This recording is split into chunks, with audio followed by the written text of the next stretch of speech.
Bonjour tout le monde, c'est Émilie Benjamin. Bon, j'espère que tout le monde va bien. Alors, il y a quelques semaines de ça, je vous avais fait une vidéo sur le Presto N. Donc, le Presto N, c'est un foliaire qu'on applique sur la végétation avec deux applications. Donc, ça, on l'a déjà réalisé. Je vous l'avais montré dans une vidéo. Donc, l'intérêt du Presto, c'est c'est une bactérie qu'on va mettre sur la végétation. Et le but, c'est de voir si on a une augmentation au niveau de la végétation et aussi du rendement. Donc là, aujourd'hui, je suis avec l'équipe de Corteva où on est en train de mesurer la chlorophylle des feuilles. Voilà. Allez, je vous montre ça. Ils vont vous expliquer exactement comment ça se passe. Bon, allez, je vais rejoindre Véro qui travaille chez Corteva, qui, elle, va vous expliquer exactement ce qu'on va faire aujourd'hui. Et surtout, elle va vous expliquer le matériel qu'elle utilise. Bonjour Véro, est-ce que tu peux te présenter vite fait ? Bonjour à tous, donc je m'appelle Véronique Lerendu, je travaille chez Corteva AgriScience et je m'occupe du développement des biostimulants sur toutes les cultures, un petit peu partout en France. Donc alors, tu nous montres ce que c'est cet outil. Alors je vous le montre comme ça là. Voilà, donc cette petite chose, ça s'appelle une pince spade. Donc c'est un petit outil très utile lorsqu'on veut savoir si un végétal est bien nourri et fonctionne bien. En gros, on peut le résumer comme ça. Donc c'est une pince, comme son nom l'indique, du coup on va venir pincer une feuille de cette façon-là, très simplement. Et l'écran nous affiche du coup une donnée. Et cette donnée, ça correspond en fait à la teneur en chlorophylle de la feuille qu'on vient de pincer. Donc la teneur en chlorophylle, elle est toujours reliée en fait à l'état global de nutrition de la vigne en l'occurrence. Donc si tout va bien, s'il y a assez d'azote, s'il y a assez d'eau, s'il y a assez de tout et que la photosynthèse se passe bien. Voilà, c'est ce que j'allais te poser comme question. Voilà, l'indice est forcément optimisé et on va le voir a priori tout de suite avec cet outil. Ok, donc ça c'est Corentin qui va nous expliquer, il va faire le prélèvement sur 200 feuilles si je ne me trompe pas. Par modalité. Par modalité. Oui. Véro, est-ce que tu peux nous donner aussi des informations supplémentaires sur le Presto N? Parce que bon, moi je vous ai donné les informations de viticultrice, mais tu peux nous donner peut-être plus d'informations? Avec plaisir. Donc je pense que ton regard de viticultrice évidemment est le plus pertinent. Donc Presto N, c'est un produit vivant. C'est une solution à base d'une bactérie qui s'appelle Methylobacterium symbioticum.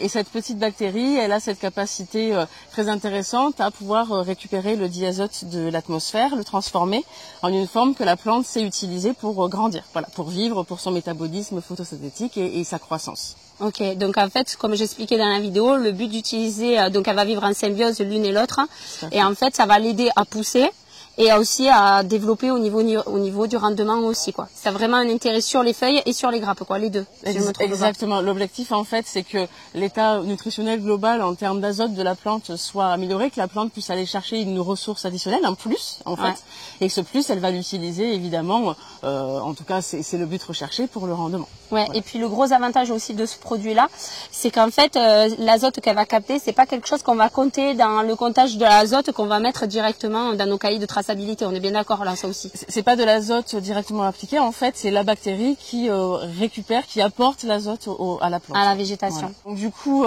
l'idée en fait, c'est si la plante a une ressource additionnelle en azote et améliore son état nutritionnel, on doit le voir normalement avec cet indice de chlorophylle. Ok, donc voilà. On va essayer cet outil. Et c'est parti, on vous donnera les résultats qu'on aura fini. Prélèvement avec la pince spade au niveau de la modalité non traitée Presto N. Alors comment on fait ça en fait? Alors, tu as ta pince, ici la valeur spade, c'est ce qu'on va regarder. Ouais. Et après, il suffit juste de pincer une feuille et ça nous donne la valeur. Voilà. Là, on est à 74.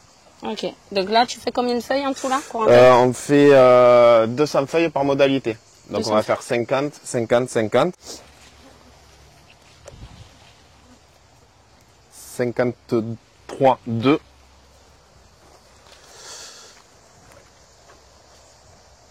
39, 9. Donc là, Corentin, en fait, il fait un prélèvement sur chaque feuille. Alors, en fait, il pince la feuille et il ne l'abîme pas du tout. Et là, ils vont contrôler le taux de chlorophylle, c'est ça? C'est ça. Le taux de chlorophylle. Donc, ça va nous permettre de voir la différence entre la partie traitée et la partie non traitée. Et donc là, comme il expliquait, en tout, il va prendre 200 feuilles de chaque côté. Donc, 200 sur la non traitée et 200 sur la partie traitée. Et après, on va voir la différence pour voir quel est l'impact du produit.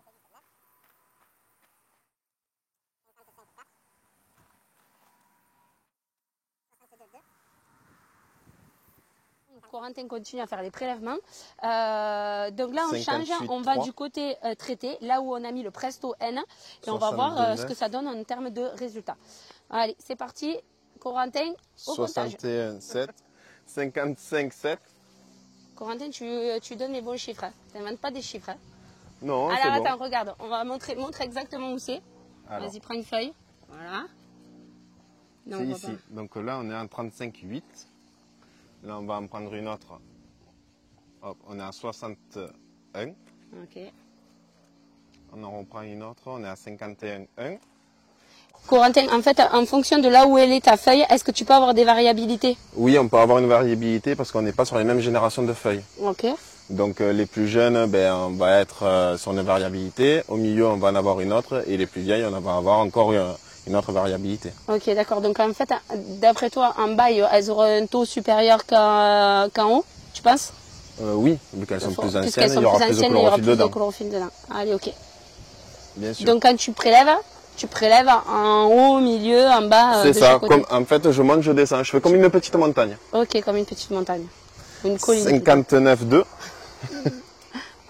Oui, c'est vrai qu'on a plus de collines que des montagnes. 44. Donc là, on peut voir qu'on a une variabilité. En bas, j'étais sur du 52, je crois, de tête, je sais plus. Et après, en haut, on était sur du 44. Bon allez, ça y est, on a fini de prélever les 200 feuilles dans chaque modalité. Et là, donc, Corentin va nous donner les résultats, les vrais résultats. Donc, au niveau témoin, on est à 56,3. Et au niveau presto, on est à 57,5. Donc, ça donc fait un on a de 2% d'écart. 2% d'écart. Est-ce que c'est normal qu'il y ait seulement 2% d'écart? Oui. Est-ce que c'est beaucoup ou pas? Parce que moi, je réalise pas, en fait, au final. On a quand même un petit mieux. Alors attends, entre... hop là, tiens. Merci. Ou tu peux le tenir même si je vais le tenir, ouais, voilà. Ça sera plus simple. C'est esthétique.